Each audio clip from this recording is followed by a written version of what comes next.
Saan ka man naroroon, mahal ko, mananatili kang buhay sa aking puso. Ramdam kita sa bawat sandali. Dahil buhay na buhay ka sa himig ng pag-ibig. Himig ng pag-ibig. I need your love, you brighten up my day. Isang himig na maging gabay sa mga taong wagas na nagmamahalan. Duyan ng malabahagharing pag-ibig na hihili sa puso at pakiramdam. Himig ng pag-ibig. Isang dula na kung saan iikot ang iba't ibang kwento na inyong mapapakinggan mula Lunes hanggang Sabado. Sa pluma at direksyon ni Lubimin Aquino.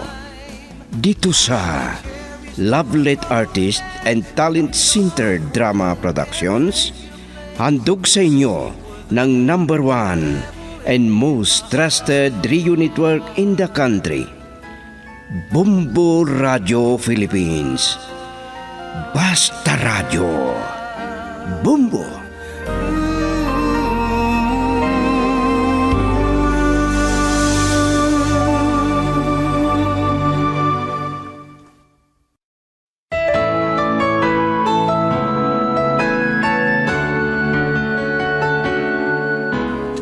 Ang nakaraan, may nangyari sa kanila si Doy at Venus at nalaman ng ama at nagalit.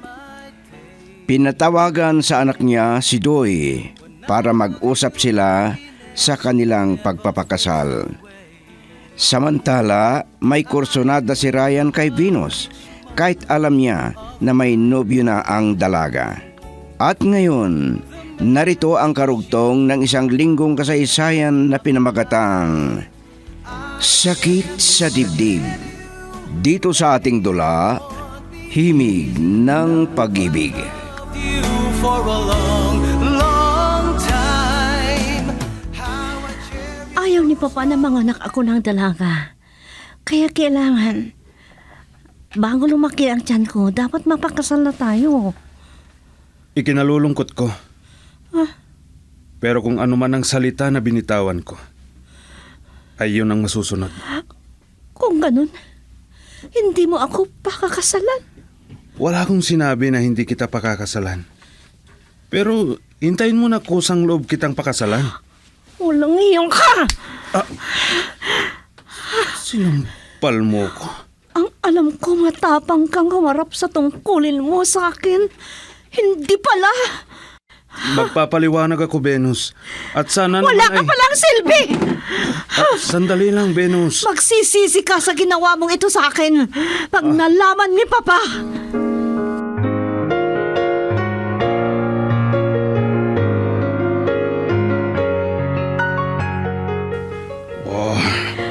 Ang walang hiya. Walang silbi ang lalaking yun. Ang alam ko, naghanda na pakasalan ka sa anumang oras. Wala siyang silbi, Papa. Takot pa lang harapin ang kanyang responsibilidad. Tawagan ko siya at mag-uusap kami ng masinsinan. Hindi na. Hindi pwede na ganyan lang. Ayaw kong manganak kang dalaga. Kailangang panagutan niya ang ginawa niya. Hindi naman niya sinabi na hindi ako pakakasalan, pero hintayin ko raw na kusang loob niyang sabihin sa akin. Kung ganyan ang plano niya, sana hindi siya gumawa ng hindi dapat. Ayun ang malaking pagkakamali ko, Papa. Hindi sana nangyari ito. Kausapin ko siya. Hindi pwede na baliwalain niya ang pagpapakasal ninyo. Pero kapag kausapin niyo siya, Baka akala niya pinipilit ninyo ako sa kanya. Iha, may dahilan. Dahil buntis ka. Ang akala ko, tapat ang kanyang pagmamahal sa akin. Pero, mas mahalaga para ang pangarap niya.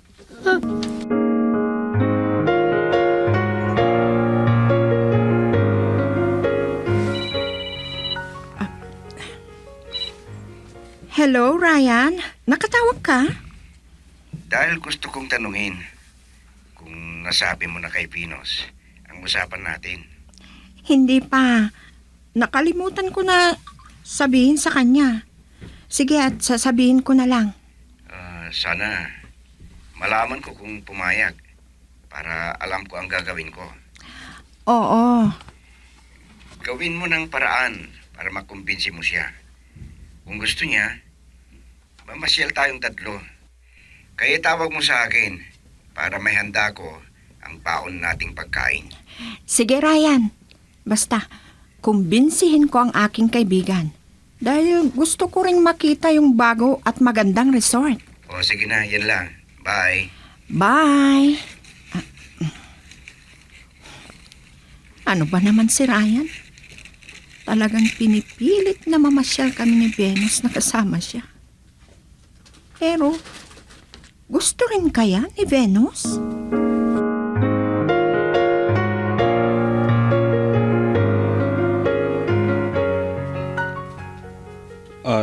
Sir, nakapasyal po kayo dito sa bahay ko. Oo, dahil gusto kitang makausap ng masinsinan. Ano po ang pag-uusapan natin, sir? Tungkol sa kalagayan ng anak ko. Sinabi niya sa'yo na buntis siya. Opo, sir. At syempre, ako ang ama ng pinagbubuntis niya. Dahil ako lang ang nobyo niya. Mabuti naman at inamin mo na ikaw ang ama. At bakit ayaw mong pakasalan ng anak ko? Dahil malapit na ang flight ko, sir. Sinabi ko naman yan kay Venus. Hindi niya ba sinabi sa inyo? Kung ganon, mas importante yan kaysa sa panagutan mo ang dangal ng anak ko. Sayang kung palampasin ko ang naibigay sa aking pagkakataon, sir. Para sa amin din ang anak ninyo at ang magiging anak namin. Talagang pangarap ko ang makapunta sa Canada. At kung naroon na ako, tsaka ko kukunin si Venus. Sinabi mo raw na may ipon ka sa bangko at marami kang ipinundar. At may binili kang bahay na magiging tirahan ninyo. Ganun nga po, sir. Sa palagay ko, mas importante na harapin mo ngayon ang responsibilidad mo sa aking anak kaysa dyan sa pangarap mo. Ikinalulungkot ko, sir. Pero ayaw ko pang mag-asawa. Ano? Ano ang ibig mong sabihin? Ikinalulungkot ko po. Pero hindi ko pa mapapakasalan si Venus. Pero pagdating ng araw, papakasalan ko rin. Ang masasabi ko, ayaw kong manganak ang anak ko na dalaga. Sir, marami naman dyan na ganoon sa kanya. Anong sinabi mo? Ganyan ang sasabihin mo ngayon? Aalis na lang ako. Baka kung ano pa ang magawa ko sa'yo. Girl, I need you. I need your love.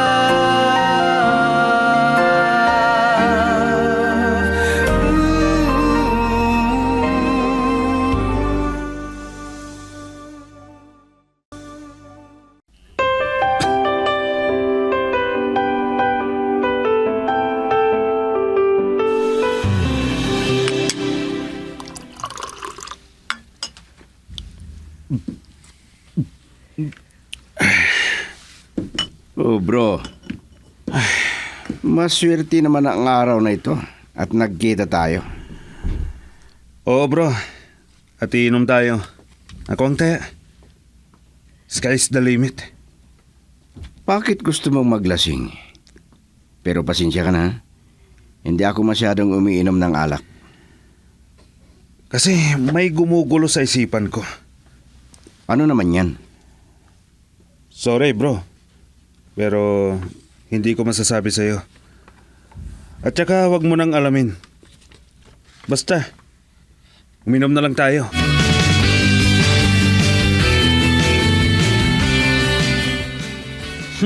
Anong nangyari, Papa?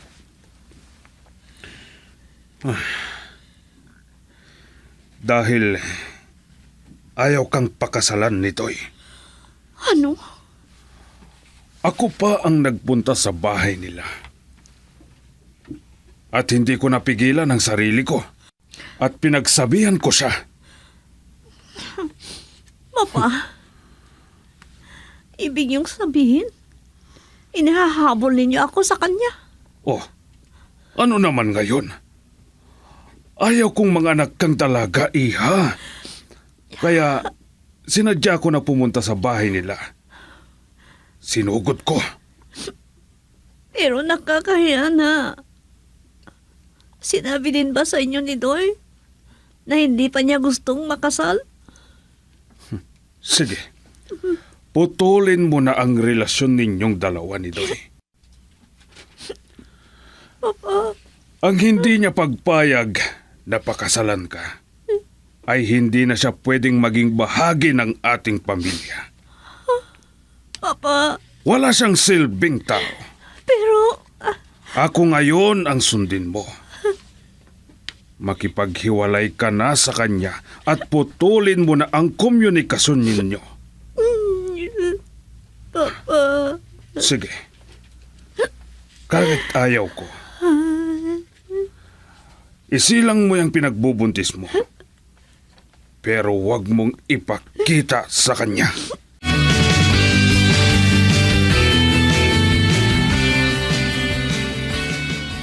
ngayon ka lang napasyal dito sa bahay, Jessa.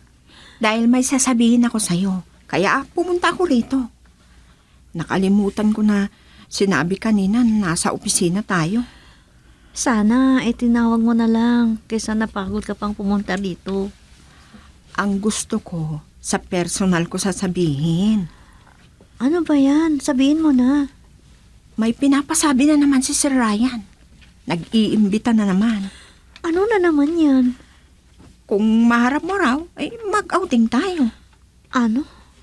Pupunta raw tayo sa bagong-bago at magandang resort.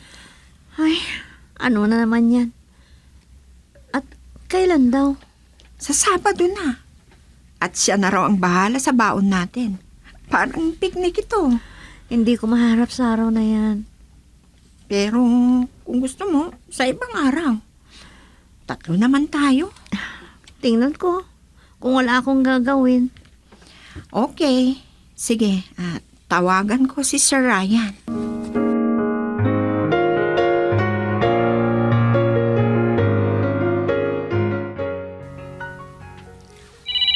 Si Venus. Hello? Napatawag ka? Pwede ba tayo mag-usap sa Sabado? Kahit sa huling pagkakataon. May pupuntahan ako sa araw na yan. Kung ganun, sa Linggo. O sige. Tingnan ko lang. Ano ba ang sasabihin mo? Hindi ko pwedeng sabihin sa'yo sa cellphone. Ang gusto ko, personal kung sabihin sa'yo. Kung ano man yan, sabihin mo na. Ganon rin yan. Cellphone o kaya personal, pareho lang. Ang gusto ko, personal kong sabihin ang lahat. Sige, tawagan kita. Kung maharap ko sa Linggo. Talagang importante ang sasabihin kong ito sa'yo. Kaya huwag mo sanang baliwalain. Sinabi ko, mahalaga itong pag-uusapan natin. Alam mo ba, masakit ang loob ko. Pinagsalitaan ako ng papa mo. Mas masakit pa ang sinabi mo na mas importante ang pangarap mo kaysa sa akin. Sinabi ko lang ang totoo. Pag nakapunta na ako sa Canada, ay pwede ko na kayong kunin na mag-ina. Hindi ko alam yan, Doy. Kung hindi mo ako pakakasalan bago ako manganak, baka hindi na mangyayari ang sinasabi mo. Girl, I need you. I need your love.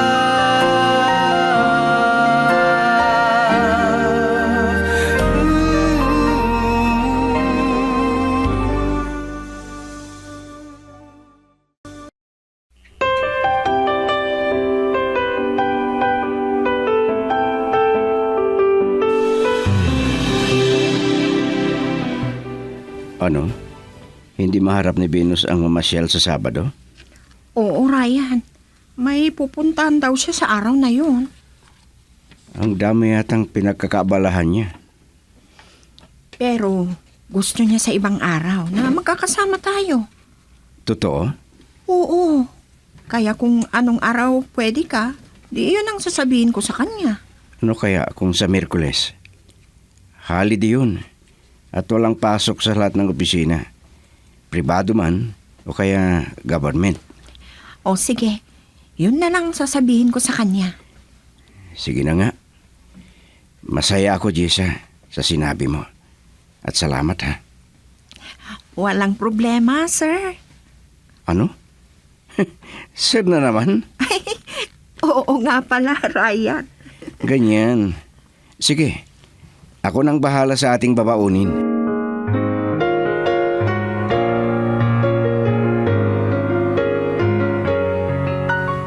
Ang masasabi ko ay ganito. Kung ayaw niyang makipag-usap sa'yo, pabayaan mo na. Sinabi ko na makikipaghiwalay ka sa kanya. Mas mabuti kung sa personal ko putulin ang aming relasyon, Papa. Sinabi mo na ayaw niyang humarap at magpakita sa'yo. Tingnan daw niya kung wala siyang pupuntahan sa linggo. Iha, huwag mo nang ipilit ang makipagkita sa kanya.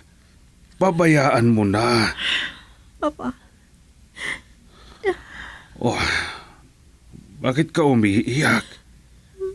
mahal ko si Doy, Papa. Oo, mahal mo nga siya.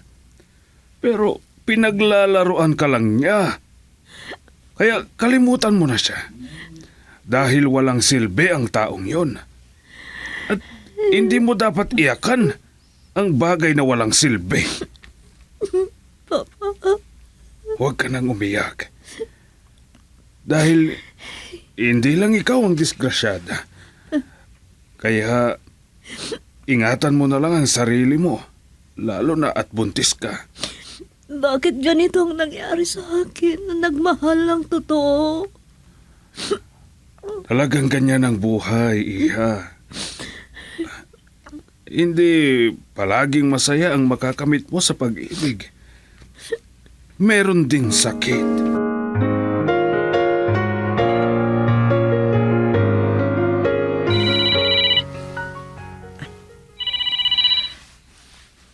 Hello, Venus. Napatawag ka? Oo, para sabihin sa iyo na hindi matuloy ang lakad ko sa Sabado. Kaya pwede tayong mamasyal. Mabuti naman kung ganon. At itatawag ko kay Ryan. O sige, gusto ko ring mamasyal. Sigurado na matutuwa ka sa pupuntahan natin. Dahil ibinabalita ang kagandahan ng tourist spot na yon.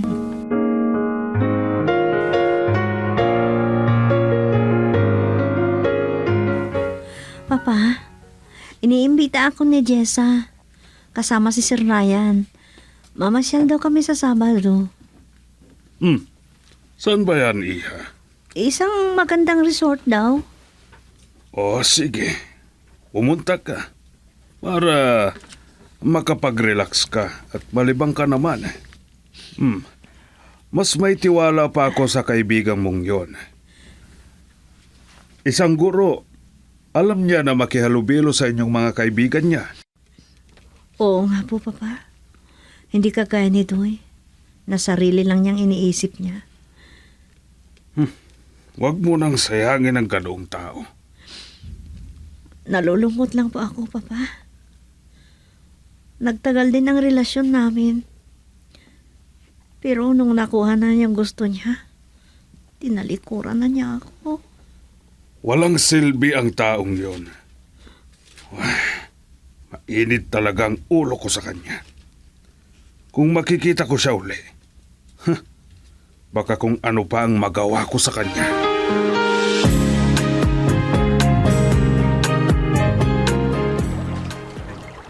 Wow! Ang ganda ng lugar na to. Ang linis ang tubig, oh. Tingnan niyo.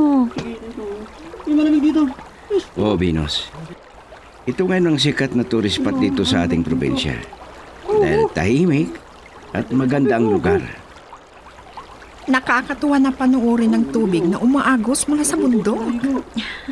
Ang lamig ng tubig, oh. Ang sarap siguro maligo. Halika kayo. Doon tayo maupo sa batuhan sa silong ng malaking punong kahoy. At malapit sa pinag-aagusan ng tubig. Kayo na lang ang maupo roon, Ryan, Venus. Dahil maliligo ako.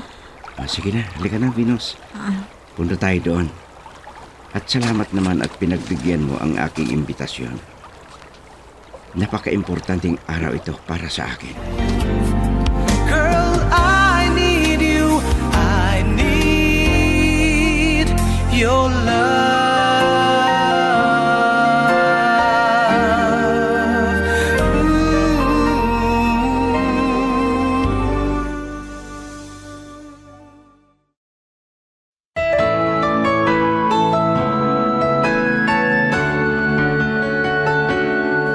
Ano pa ang mga susunod na mangyayari?